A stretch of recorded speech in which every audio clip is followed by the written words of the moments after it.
On Inside Grand Prix, we now continue flat out. Later, Eddie Irvine, the rugged Irish playboy. Now, a virtual lap in Malaysia. A warm welcome to the Sepang International Circuit, as we look over the shoulders of 3 world champions and have them show us what's what. It is a circuit that's been designed very well in terms of overtaking and also for the driver just to feel the flow of the circuit. So it's a great place to race. Lewis Hamilton climbs into the simulator for Inside Grand Prix. It's quite a long straight. Pick your braking point perfectly. Kind of make it a V into the first corner. Does seem to go on forever. Turn 1 is a great place to dive down the inside, or even go around the outside is always a possibility. 2007, my first time at the circuit. I didn't have a drinks machine, so I lost 4 kilos during that race. I was exhausted. I finished second. We had a team 1-2. It was a good memory, and it's still a race that I haven't won, so fingers crossed for this year. Nice lift on the way in to turn 5 to get the front end in. Fingers crossed too for sunny simulator weather, because sometimes the skies here look much darker. Wenn es in Malaysia regnet, dann bleibt einem normalerweise nicht viel übrig. When it rains in Malaysia, there's normally not a lot else you can do. Fest und so stark. It generally rains so hard and so heavily that the cars very quickly start to aquaplane, and then as a driver you've got little chance. Als Fahrer dann ja wenig Chance. Then try and power through 6. Braking into turn 7. Kind of a bump, then powering through, on the power through turn 8. Back to the right hand side for turn 9. Make sure you get a really good exit here, particularly new tyres, that's where all the grip is. Turn 11, hit the apex. Really make sure you get a good exit here because you carry all the speed down through 12 and 13. Very hard to pick your braking point for 14. Exit is really important again. This year, drivability is a big issue for all the teams and also for us, and something we're always trying to improve. And with Petronas Primax fuel, it creates a finer fuel spray, keeping the injectors clear. It makes it much easier to drive. DRS on the exit at 15. You get overtaken, it's easy to really overtake the guys. And that's a lap of Sepang. I really enjoy driving around the Malaysian circuit in Kuala Lumpur, and I've had great experiences there in the past. After the Australian Grand Prix, Nico Rosberg is in first place, with McLaren rookie Kevin Magnussen ahead of teammate Jenson Button, who's third. Thanks to their power unit, McLaren topped the team standings ahead of Mercedes, AMG and Ferrari. The first point towards the DHL Fastest Lap Award was secured on lap 19 by the man of the race, Nico Rosberg. Now the reinvigorated self-confidence of the Scuderia Ferrari.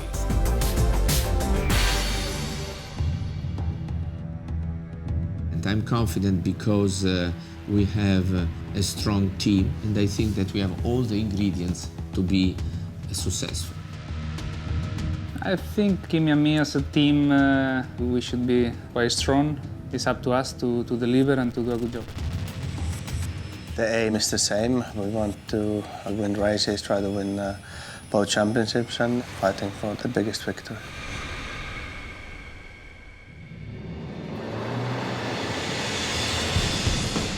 Seconds out perhaps for the driver's duel of the year. 2 alpha males in one team.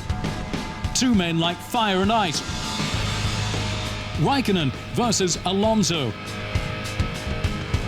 The media and the experts are already making predictions. If they're in winning positions, it could get tasty, especially as both are regarded as really top drivers. Fernando is a mixture of pretty much everything it takes to be a successful Formula One driver, including a vast amount of experience. Well, Kimi is very focused in his very own way. He does what he wants to do. He is so talented and he's got such an incredible understanding of what it takes to actually steer and brake and stop and drive the car. In Melbourne, things weren't really that positive. Alonso 4th, Raikkonen 7th. A disappointment for Ferrari as this year in Maranello, it's do or die. They want to prove their capabilities to themselves and to the F1 world. Everything is geared towards just one goal. Now it's time to win. And for that, they're banking on the strengths of their two drivers. I think that Fernando is an incredible driver. During the race, has an incredible vision of what is going around him and what he can do and when he can attack or when he has to defend. Impressive. Kimi, on the other side, very talented, very cool. He doesn't feel the pressure. Ferrari won their last driver's title in 2007. Kimi Raikkonen won it with a 1-point lead over Lewis Hamilton and Fernando Alonso. Internally now, in the team, the ice block comes up against the testosterone-charged bull. They could hardly be more different, both coming from different worlds. The Finn Raikkonen has long enjoyed cult status. He's no fan of big words and often seems somewhat absent. But Raikkonen can also go hell for leather, as here during a visit from the Finnish version of Jackass on his boat in Monaco. A Scandinavian pool party in the heart of high society on the Côte d'Azur. Beer in place of champagne. Fernando Alonso's a passionate footballer and a racing bike rider. To many experts, he's the most complete driver in Formula One. Both are committed to the title mission. For now, it's still a time for friendly words.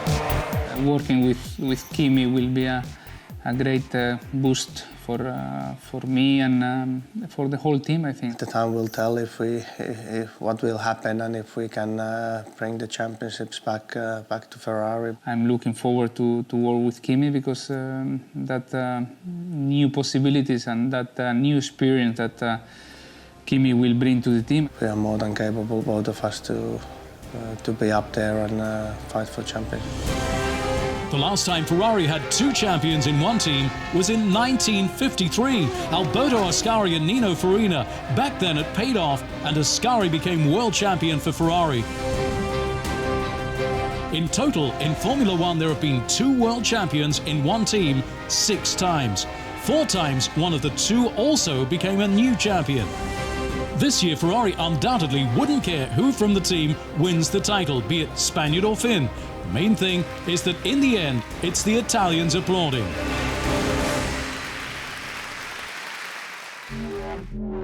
Now, the first winner of the Malaysian Grand Prix 15 years ago.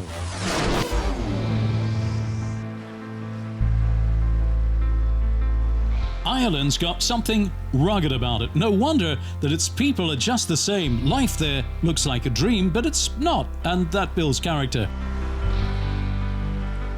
Eddie Irvine goes and gets what he wants.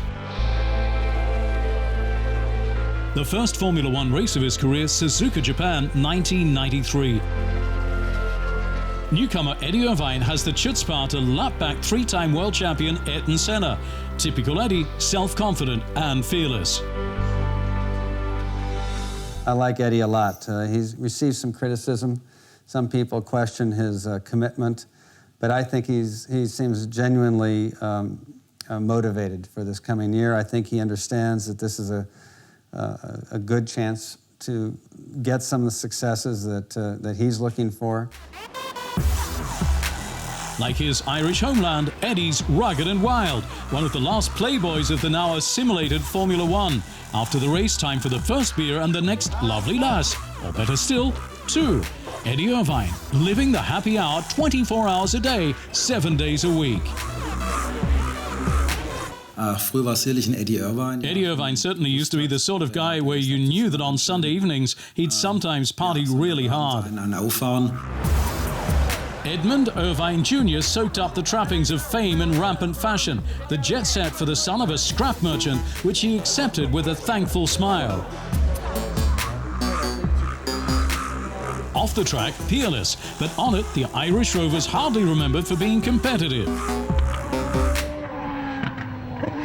You read all these things about him, about his playboy lifestyle and this and that, but I have to tell you, I found him to be a very committed driver to racing. I mean, he is very, very interested. He wants to compete.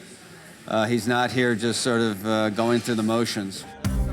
In 1997, to add to his flights of fancy away from F1, comes the jackpot, a seat at Ferrari alongside Michael Schumacher. In 1999, the party animal in the Italian goddess races straight to victory in Malaysia's first Formula One Grand Prix. After Schumi's seasons cut short by injury, come 3 more Irvine wins, but in the championship he ends up only second. That would have totally cheesed off Schumacher, but not Eddie.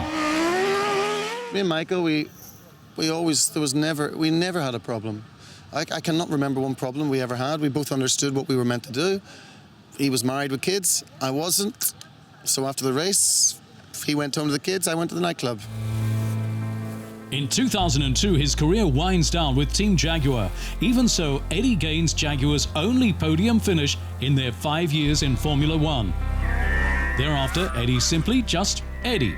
Here a suspended sentence for speeding, there a pub room brawl. Eddie Irvine, a guy like Ireland, rugged and wild. See you around, Eddie.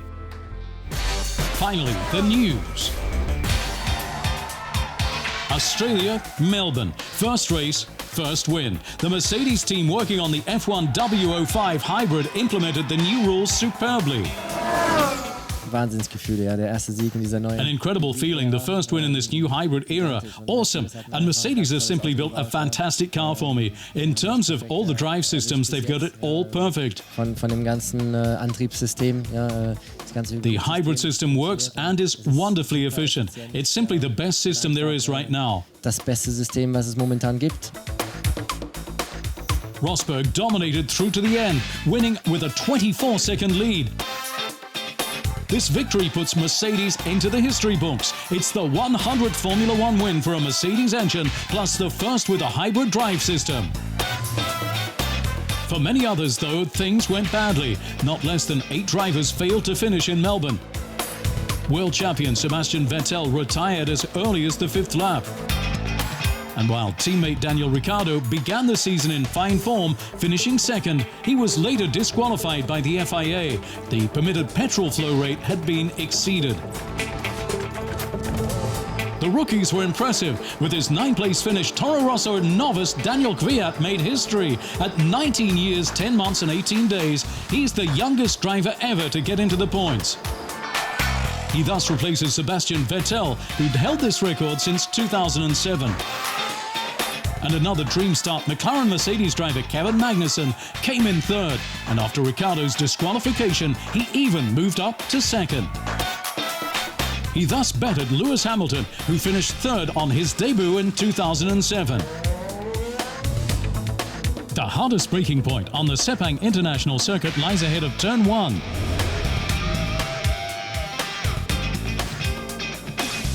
After the long straight, the Formula One drivers have to brake hard, slowing by 233 kilometers per hour over just 112 meters.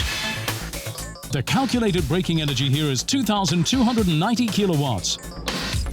The driver's subjected to 4.9 G and yet has to push with 115 kilograms onto the brake.